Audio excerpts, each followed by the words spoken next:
નમસ્કાર, આપ જોઈ રહ્યા છો સ્પાર્ક ટુડે ન્યૂઝ। સિનોર તાલુકા મથકે કુમાર શાળાના નવીન મકાનમાં સિનોર એપીએમસીના ચેરમેન સચિનભાઈ પટેલ દ્વારા બાળકોને પ્રવેશ આપવામાં આવ્યો।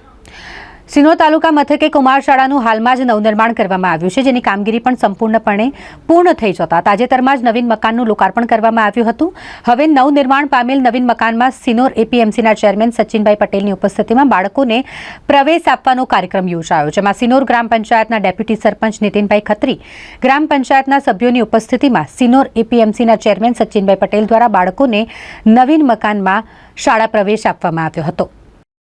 વિઠ્ઠલભાઈ છોટાભાઈ પટેલ કુમાર શાળા સિનોર ખાતે આજરોજ નવીન બનેલ બિલ્ડિંગમાં વિદ્યાર્થીઓને પ્રવેશ કરવાનો અવસર પ્રાપ્ત થયો।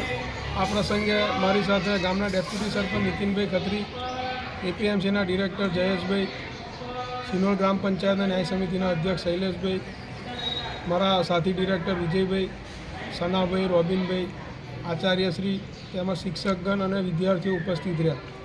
આ તકે હું સમગ્ર સિનોર નગર વતી ભારતીય જનતા પાર્ટીની ગુજરાતની સરકાર અને આદરણીય મુખ્યમંત્રી ભૂપેન્દ્રભાઈ પટેલ સાહેબ તેમજ શિક્ષણ મંત્રી કુબેરભાઈ દિંડોર સાહેબનો આભાર વ્યક્ત કરું છું કે જે રીતે સમગ્ર ગુજરાતમાં નાનામાંથી નાના ગામડામાં પણ શિક્ષણ ક્ષેત્રે ગુજરાતનું નામ આગળ આવે એ દિશામાં પ્રયત્ન કરી અને વિદ્યાર્થીઓને સારી સુવિધા પ્રાપ્ત થાય એ હેતુથી ગામડે ગામડે નવી બિલ્ડિંગો શાળાની બની રહી છે।